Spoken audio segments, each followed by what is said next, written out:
few people have been asking how Sharon and I know each other and how we've started working together. So let's start at the very beginning. A very good place to start. Basically, a few years ago, when one of my children was undergoing assessment, somebody had mentioned the term PDA to me. I'd never heard of PDA, which is pathological demand avoidance. Really struggled to find resources. This was over 10 years ago, so things weren't quite what they are now. No. Really struggled to find any resources. Was chatting with a friend who knew somebody that also had experience with PDA, and it was Heidi. It was me. And so we started messaging each other, didn't we? Yeah. Just via Facebook Messenger. Yeah. And chatting. And I think at the time I was a PDA trainer with the PDA Society, wasn't I? So I think I had a decent level of knowledge. Yes. I've forgotten it all now. Well, it's really strange because I look back at those messages and I can't even remember sending any of them, really. I can't either.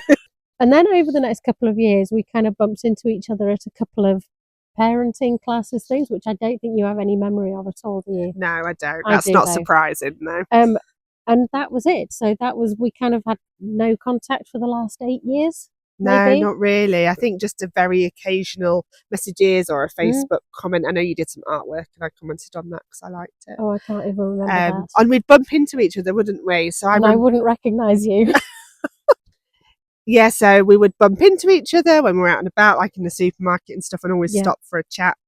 But I wouldn't say we really knew each other super well. No, not at all. Whilst also knowing the very raw parts of each other's lives. Yes, as you do when this happens. Yes. And then something happened. I was away in Spain because we travel quite a lot. We've got a camper van in which we travel in.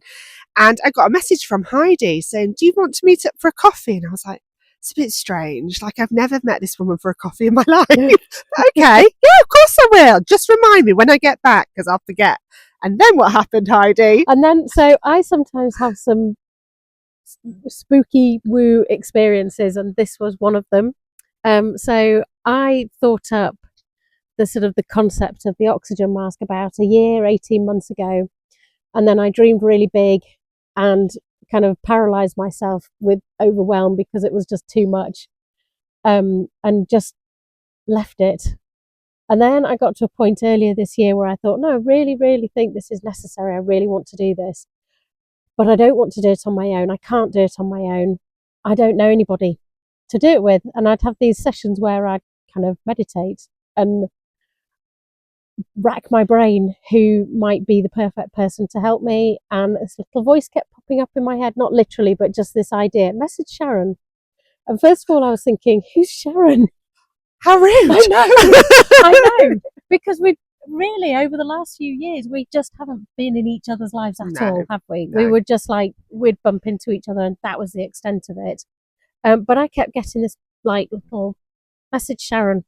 And then I eventually worked out who Sharon was, and I thought, well, this is ridiculous because I don't know Sharon. But I'm going to message her and we'll just see how it goes. And then I'm going to tell the next bit, Heidi, because I think you might be slightly embarrassed. So that had all happened over Messenger. It was kind of a casual thing. I came back, and the very day I came back, I parked up in town, got out of the van, and Heidi was there.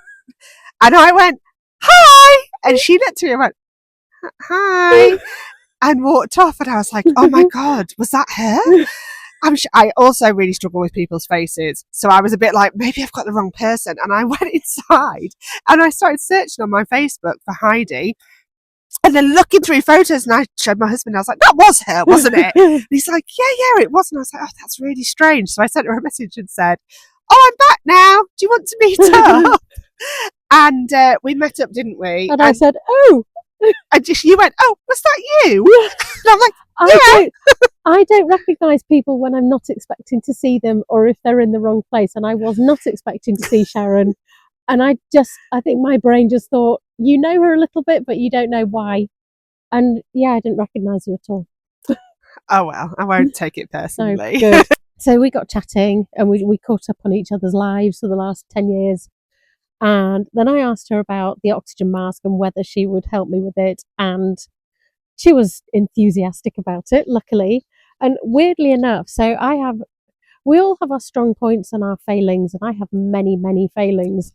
But no. Let's be fair. Let's be fair. Sharon is just the perfect person because she's really good at telling me what to do. Yeah, that's one of my failings as well, is that I tell people what to do and sometimes that doesn't work. But it works for me because I need to be told what to do. I'm not very good at being self-motivated. It's not self-motivated. I'm self-directing. Yes. I need to be told what to do. Sharon is amazing at social media and I have learned so much in the last few weeks that I had no interest in learning before, but actually I think I'm doing better than I was. Absolutely. Yeah.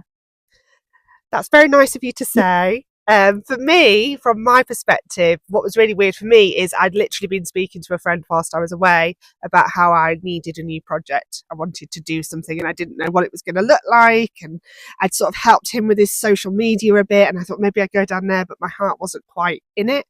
And then Heidi, obviously messaged me.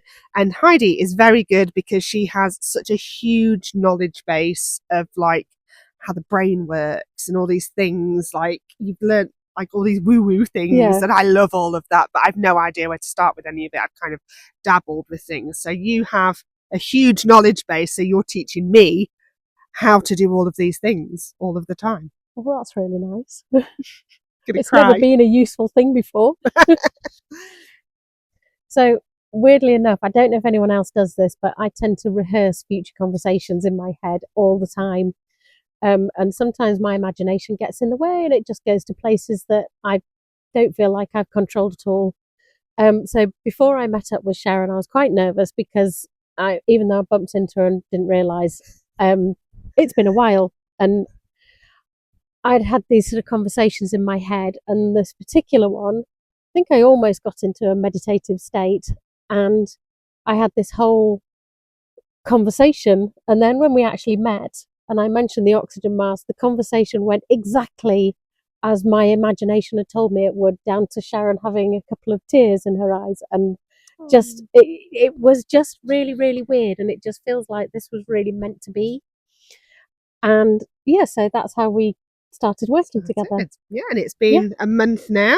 And it's fun. It's fun. I think we have a lot of fun. It's and it's nice to meet lots of other people as well that are kind of interested in the same things as us and kind of going through the same things. And so it's been a really good month, hasn't it? It has been a really good month. Yeah. So that was the beginning of the oxygen mask. Yes.